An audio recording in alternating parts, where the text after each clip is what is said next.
many thanks for joining us here on the CNBC-TV18 CII Budget Town Hall. It's great to be here at the CII National Council meeting. We've got a room full of industry leaders joining us. Last count, I think it's about 65 CEOs representing different sectors, different aspects of the economy here with us to give us their sense of where Budget 2025 leaves the economy. Broadly, if I can put it for all of our viewers who are tuning in online, on TV, and here, of course, at the CII National Council meeting, the budget has tried to address the 3 C's, and it has prioritized consumption over capex this time around, not abandoned capex. It has continued on the path of capex, and it has remained steadfast on consolidation. So those are the 3 C's: consumption, consolidation, and capex, and that's been the focus of Budget 2025. Outside of that, there have been many announcements that have come in.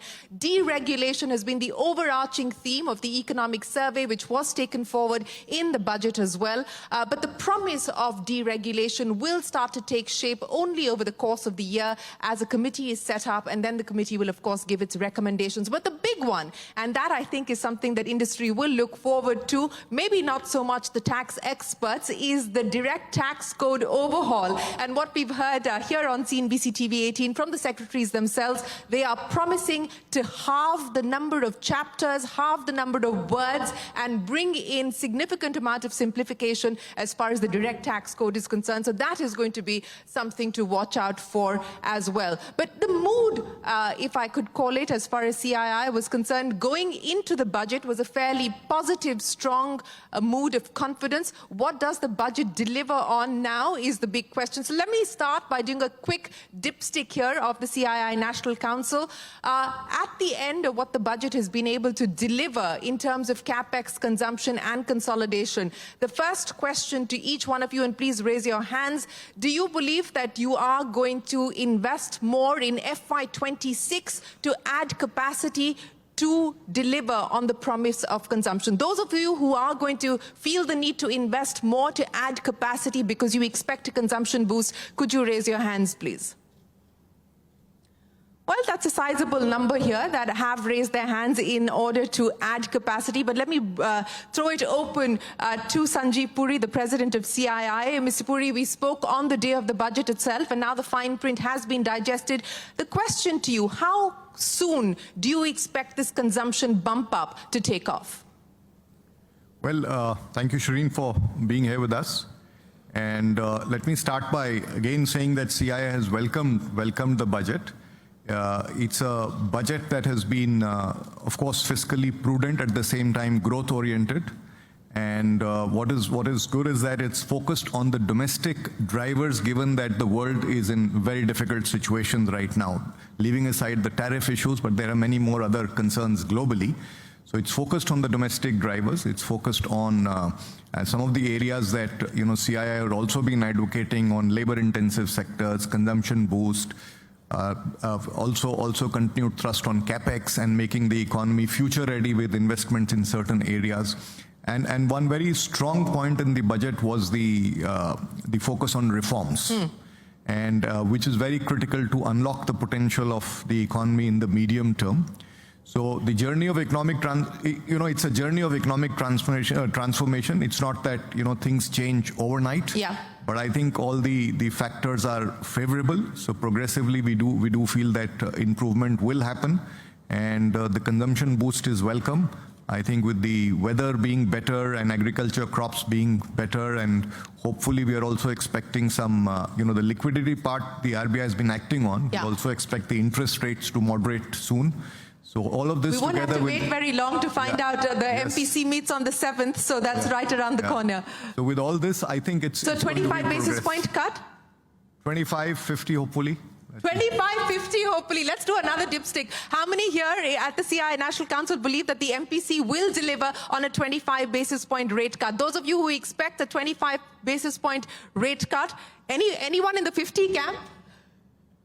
It's the CII president all by himself, but in this industry voting for a 25 basis point cut. Let's start by talking about the consumption story, and let me go straight across to Sunil D'Souza because he has his finger on the pulse. Sunil, what should we expect now? How much more Starbucks coffee are people going to partake in at the end of Budget 2025?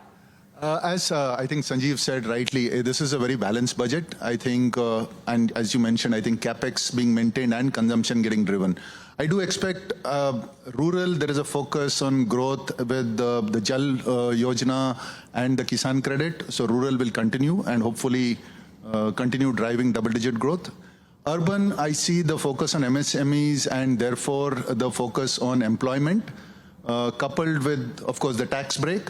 And most importantly, food inflation starting to come down. So I think most companies, you've started to see volume growth starting to come back. I do expect an acceleration in 3 to 6 months. When you talk about an acceleration, can you quantify that acceleration for us? And you said that January perhaps is an indication of things having bottomed out and a start of a pickup from here on. Can you give me some color on what that could potentially mean? So if you look at the results of most companies, right, it's been very low single-digit top-line growths. I would expect mid to high single-digit, if not double-digit numbers coming back very quickly. Double-digit numbers coming back very quickly. Expansion plans for you across the businesses to cater to the consumption boost that has been talked about? Oh, absolutely. For us, we've always guided for a double-digit volume growth, and therefore we're very, very clear we will need capacity to grow. We're just in the middle of putting our budget numbers in place, and there is a huge focus on making sure both manufacturing and logistics comes up to the challenge. You know, in terms of domestic demand, question number one, what's the outlook now as we look out at 2025 and FY26? And more importantly, with the tariff wars, the escalation, the de-escalation, but now, of course, the tariffs between US and China, how do you see all of that impacting the global steel prices and the global steel demand? So first of all, I think from a domestic consumption point of view, sectorally, we've seen some weaknesses, but I think it will come back, whether it is spending on infrastructure or automotive, etc. The prices is what gets affected by these unfairly priced imports. I think with the tariffs coming in at this point of time on China, the key issue will be what will be the impact on the rest of the world, because it's not that the Chinese imports or exports made big difference to the steel prices in the US. But I think it will be important to see as to where that goes in. More importantly, the domestic policy and the stimuluses in China is going to determine where the exports come in. China has always exported about 60 million to 70 million tons, but when it crosses over to 110, 112 million tons, which is almost 80% of consumption of EU, and similarly for India, that actually affects. So I think we are going to look at policy changes across the globe and see as to how it works.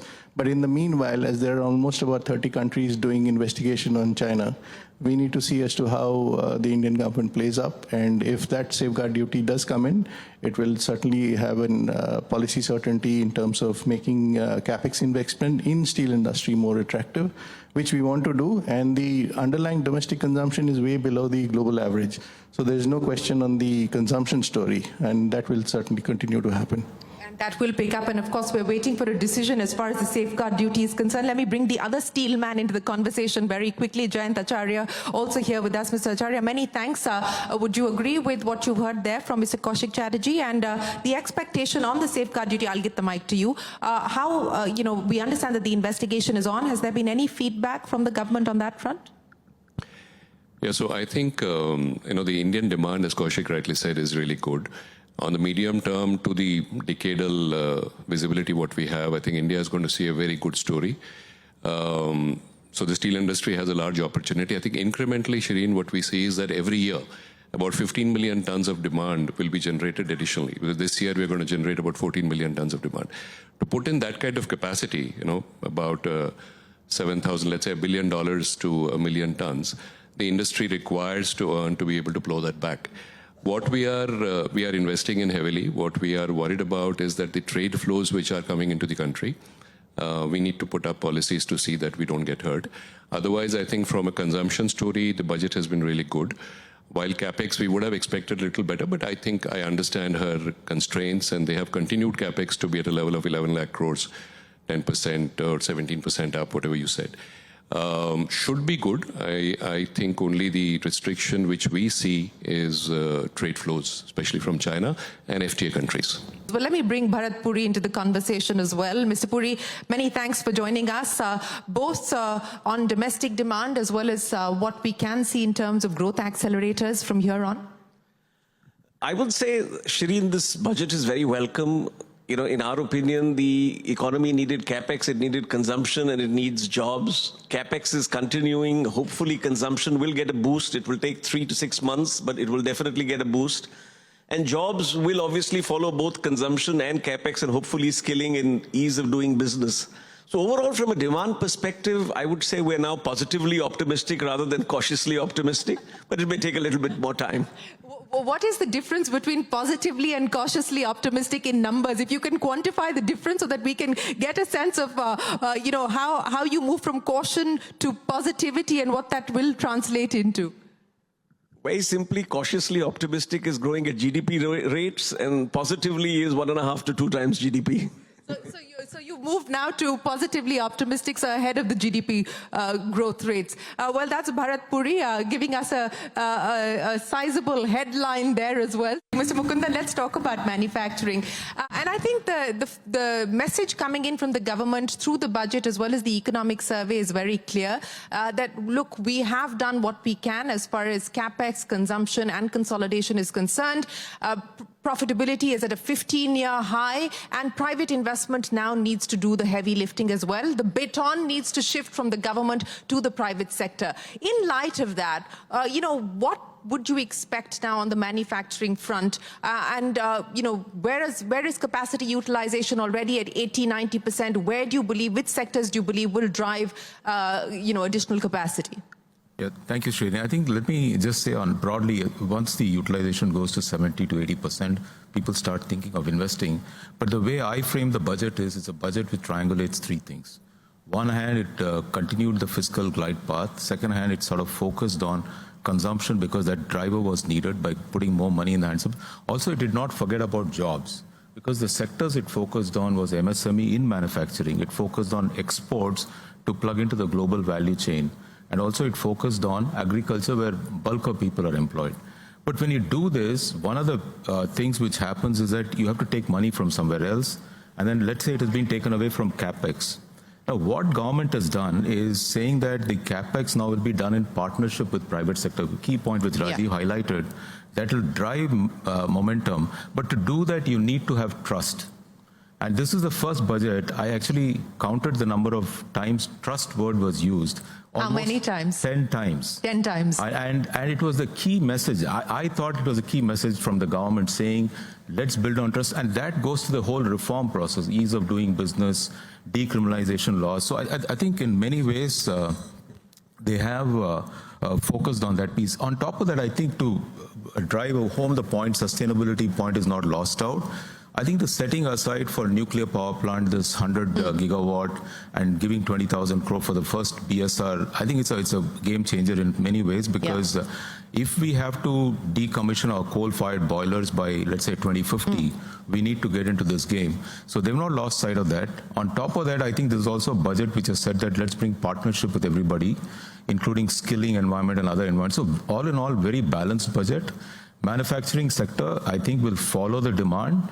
And by focusing on demand, they've fundamentally ensured that the key driver for manufacturing sector is put in place now.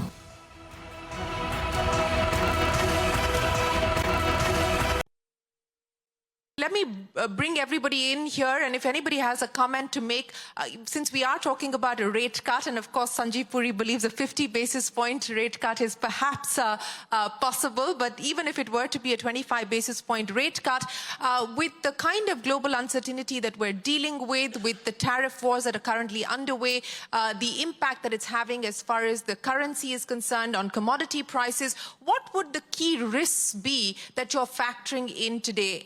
You know, if you could raise your hands, I'll come across to each one of you to address that. What are the top 3 risks that you're factoring in to your business plans today?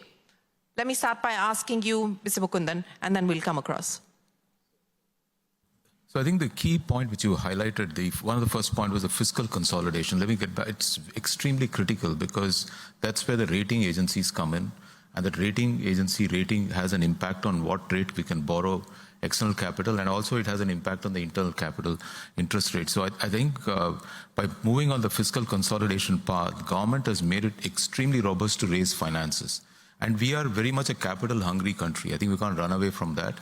And I think that fiscal prudence was important, and backed up with very good forex and foreign reserve management by RBI should give us very solid ground to sort of put a solid foundation on this one.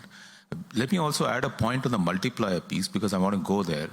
I think a lot of people don't give benefit to things like startups and the multiplier effect they have. Yes. You know, the fund of funds which government put of 10,000 crore, last time around, it actually led to 90,000 crores of investment. And it was a great success. When it started, nobody believed in it. So I think by saying that it's a great success, we're going to back it up. So these are the kind of financing structures we need to put in place, which have 9-10 times multiplier effect beyond even what, let's say, I'm not saying it's one against the other, but I think these multiplier effects are real. No, absolutely. Those multiplier effects are real. Sunil, actually, let's just address this, because on the question of startups, we're talking about a quick commerce boom at this point in time in the country. I mean, nobody 2 years ago believed that quick commerce would take off, and today nobody can believe that quick commerce has taken off the way that it has, and now everyone's talking about what could perhaps be the boundaries as far as quick commerce is concerned. Is that reflecting in the kind of consumption data that we're looking at? Do you believe that there is perhaps an underappreciation of the kind of moves that are happening on that front? You're absolutely right, Shereen. If I dial back, I mean, I can talk about our company numbers. Before the pandemic, we were about 2% e-commerce. Today, we are about 15%. Half of that is quick commerce. So 7.5% of my turnover has come from quick commerce, which didn't exist 24 months back. Now, again, quick commerce, if you dissect the pieces, it's not deal making. It's people are buying for convenience.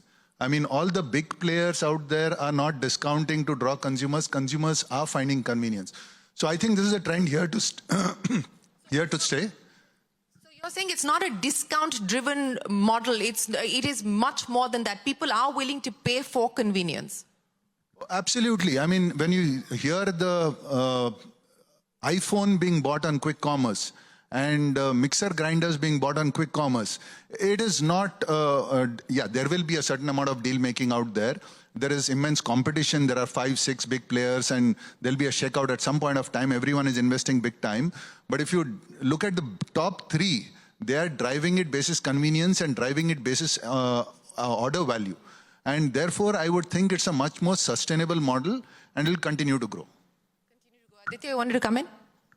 Shouldn't the only, if you take the next 10-15 years sort of, time frame, the challenge that I just feel that I hope the gap between the rich and the poor, comes somewhat closer, If we don't have a more inclusive growth, at least all the businesses that I've been involved in and I'm still involved in are generally in the affordable segment of the market, right?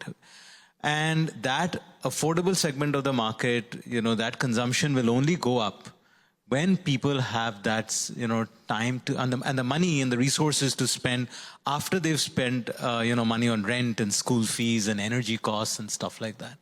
So that has to be, we have 182 million new Indians coming into the workforce in the next 23 years. We will not have jobs enough for people. So are there going to be enough livelihood opportunities to keep that, consumption going? And the other piece, just to pick it up from what CB mentioned tangentially, international mobility of skills, international mobility of our businesses, manufacturing for the world, having the ability to establish businesses in other exciting parts of the world, whether it is Latin America, whether it is Africa, and so on and so forth. I think, those are some of the longer term challenges to keep in mind. Longer term challenges, but also more near term challenges. And Sanjeev Puri, let's address that issue. While we are talking about the many changes that the government has been able to bring in domestically, let's talk about the global environment and the risks that the global environment poses today. There is a general move towards more protectionism. There is a general move towards everybody saying, look, make in America, make in China, and so on and so forth. How prepared is Indian industry for the changing global environment, and what would you qualify as the key risks today for India Inc.? Okay, let me take it in two parts. First, as far as the risk is concerned, I think there are two major risks. One is, of course, this global environment, subdued demand, therefore impact on exports. And the other bit is what Kaushik and some others also alluded to, is about excess capacities in some parts of the world and being dumped at unreasonable, uneconomical prices. And so these are the two, this is the risk emanating from the global side. I think the other supply side risk is actually this bit on food inflation. And because of the climate change issues, we are seeing this happening very, very frequently. And that really cuts into the wallet of the consumer. So these are the real two risks. I think the second one is something that we can work together on building resilience in the agriculture. The other one, of course, through safeguard duties and the other things that we'll have to work. Now, given the global context of barriers coming in, tariffs coming in, the question about what needs to be done, I think it's a tough situation, but I would really broadly talk about 2-3 things here. One is, I think that FTA has become very important here. FTA has become important, and that's something that the government is focused on and working on. Number two is, I think we naturally have to play to our strengths and the areas of opportunity globally. And very clearly there are several, including things like, this bit of supply chain resilience and diversification, right, energy transition, digital transformation. Even food and nutrition security is a global problem.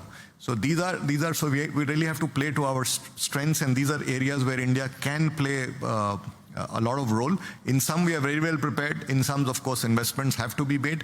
So if we play to those strengths and opportunities, I think we'll be able to find the ways to move forward.